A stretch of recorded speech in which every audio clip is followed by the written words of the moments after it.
Саламатсыңарбы балдар? Бүгүн биз мекен таануу сабагынан 2-класстар үчүн 4-чү чейректеги 1-чи сабагыбызды баштайбыз. Башталгыч класс мугалими Калбаева Гүлсура Абдуллаевна. Бүгүнкү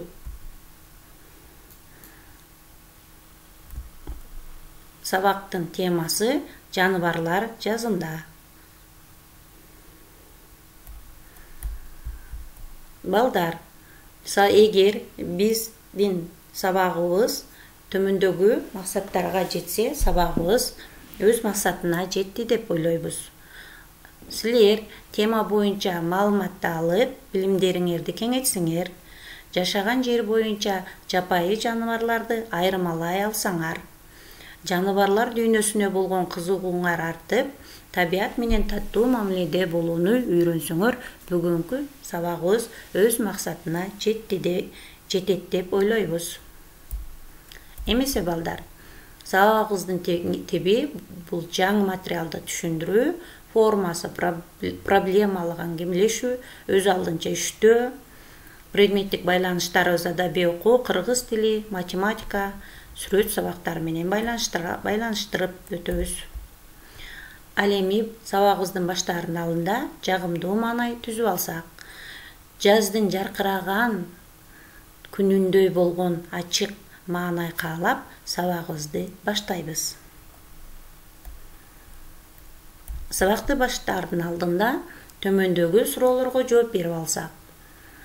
Кыш мезгилинен кийин кайсы мезгил келет, балдар? Кыш мезгилинен кийин кайсы мезгил келет? Туура, албетте жаз мезгили. Экинчи сурообуз, жазында эмнелер ыйлайт?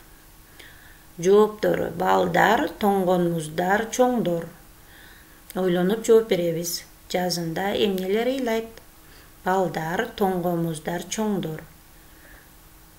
Туура балдар, тоңгон муздар. Себеби жазында күн ысып, карлар эрип, муздар эрип ыйлашат. Андан кийинки сурообуз: күн тийгенде кар эмнеге айланат? А. Дарыяга, Б. Көлчүккө, В. Булакка. Кар эмнеге айланат деп ойлойсуңар балдар?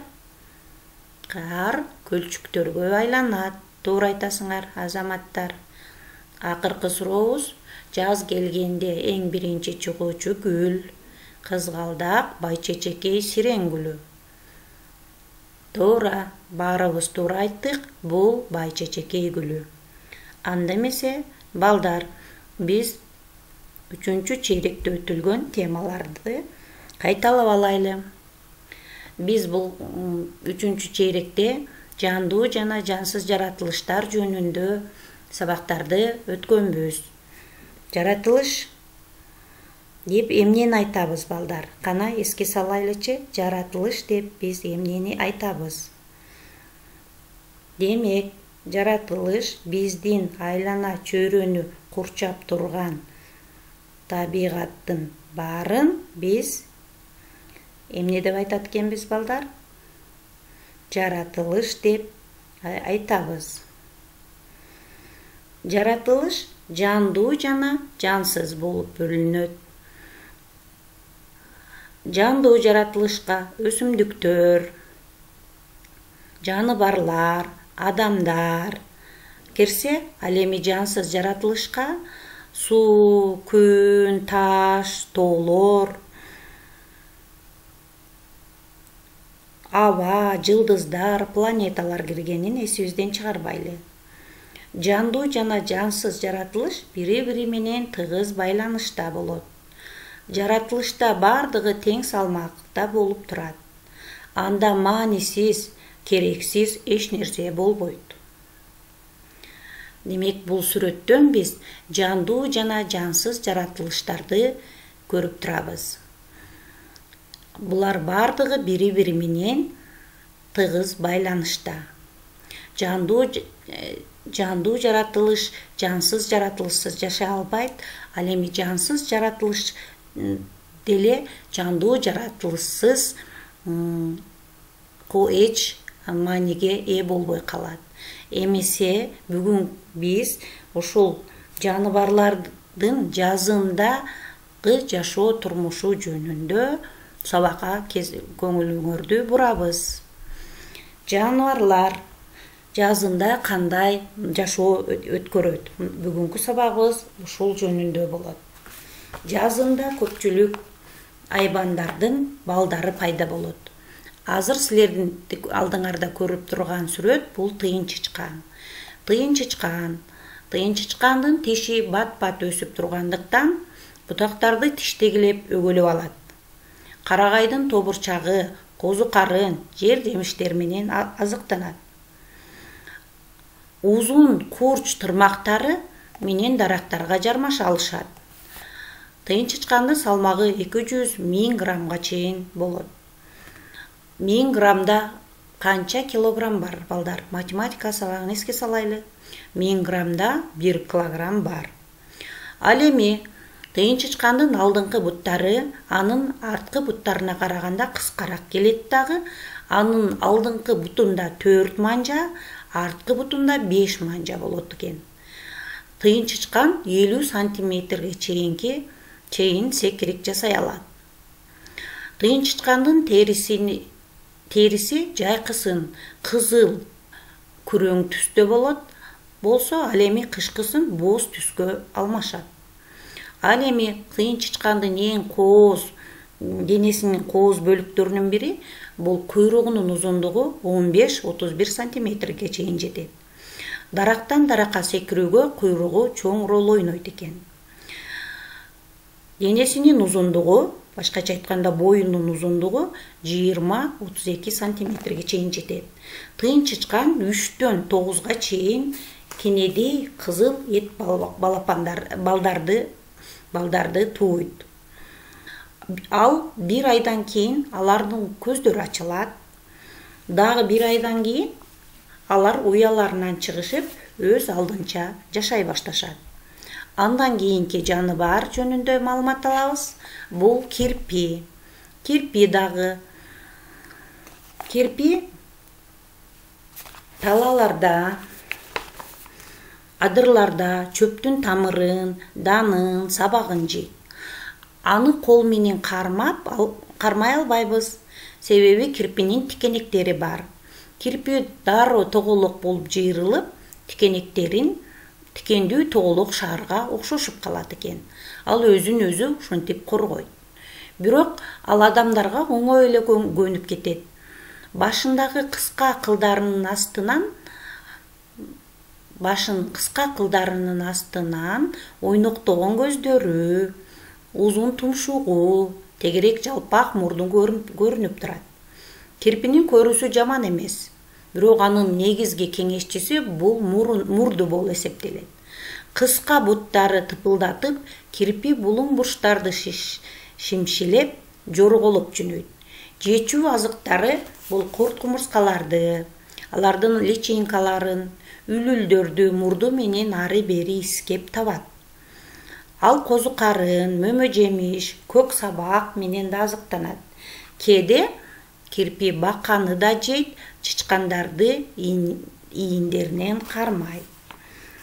Кирпи дагы жазында 5-6 баланы тууйт. Кирпинин жашоосу дагы мына ушундай кызыктуу нерселерге бай экен, балдар. Эми андан кийинки жаныбарыбызга өтөбүз. Бул жаныбар силер көрүп тургандай жырткыч жаныбар, карышкыр жөнүндө. Карышкыр дагы биздин Кыргызстанда кездешет. Ал карышкыр өтө амалдуу жана акылдуу жырткыч болуп саналат. Карышкыр 3-4 бөлтүрүк тууйт жана эмизет. Бул да сүт эмүүчүлөргө кирет.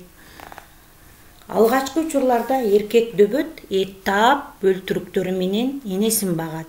Кийинчерээк бөлтүрүктөр тороло баштаганда энеси экөө тең, ата-энеси экөө тең тамак тапканы кетет.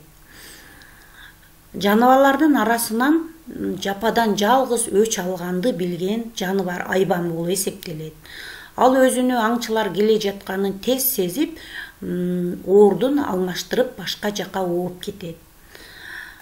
Карышкырлар бөлтүрүктөрүн ийинде чоңойтушат. Карышкырды бөрү деп да аташат. Карышкыр кой, бахма бугуларга кол салып, адамдарга зыян келтирет. Бирок ал токойдо же тундрада көбүнчө начар, ылаңдуу жаныбарларга аңчылык кылат. Анткени мындай жаныбарларды кармап жеш оңой. Ылаңдууларын жок кылып, карышкыр токойго жана андагы жаныбарларга пайда келтиргендиктен аны токой санитарда деп коюшат. Бул жырткыч карышкырдын жашоо шарты жөнүндө, жашоо турмушу жөнүндө билдик. Эми кезекти кийинки жаныбарыбыз бул ай, силер көрүп тургандай эле аю. Аю бул кышы менен эмнеде жатат балдар? Айтып койгулачы. Кышы бою чээнде жатат. Дагы чээнде жаткан жаныбарларды билесиңерби? Анда эске салайлы, алар суурлар дагы, кашкулактар чээнде жатып, жаз алды чыгышат. Аю кышында 2-3 мамалакты ээрчитип чыгат. Эни аю чээнге өткөн жылдык мамалактары менен бирге кирет экен. Алар энесине жаш мамалактарды багууга жардам беришет. Орус элинде ал өткөн жылкы мамалактарды пестун деп коет экен. Пестун деген бул тарбиячы дегенди түшүндүрөт. Мамалактар 2 жылга чейин энеси менен бирге болушат. Аю чилденин учурунда, январь-февралда адатта 2-ден 3 мамалак тууйт. Энеси аларды жазга чейин багып эмизиши керек. Бул аюулар бийик тоолордо, биздин Кыргызстанда сейрек кездешиши мүмкүн. Бул карагайлуу, токойлуу, суук жайларда жашай турган жырткыч жаныбарларга кирет. Биз бүгүн кайсы жаныбарлар жөнүндө өттүк? Кана балдар, бир эске жаныбарлар жөнүндө кайталап алайлы. Биздин бул жаныбарларыбыз, биз эмне жөнүндө баяндап өттүк? Тыйын чычкан жөнүндө, тыйын чычкандын денесинин түзүлүштөрү жөнүндө, канчадан бала тууру жөнүндө айтып өттүк. Андан кийин керпи жөнүндө, карышкыр жөнүндө, аю тууралуу билдик. Жапайы жаныбарлар жаз алды менен ушинтип көбөйүү жолун менен өз жашоосун улантышат. Эмесе балдар, бүгүн сиз кандай билимдерди алдыңыз? Бул төмөндөгү сүйлөмдөрдү толуктап, үйдөн жазып, үй тапшырмасын аткарасыңар. Бул тапшырмалар мен эмнени билип калдым, эмнени билдиңер. Эми мен эмне жөнүндө билем, мага эмне кызыктуу болду, мен дагы эмне жөнүндө билгим келет деген сүйлөмдөрдү толуктап, үй тапшырмасын аткарасыңар. Ушуну менен мекен таануу сабагыбыз аягына чыкты. Сак саламатта болгула.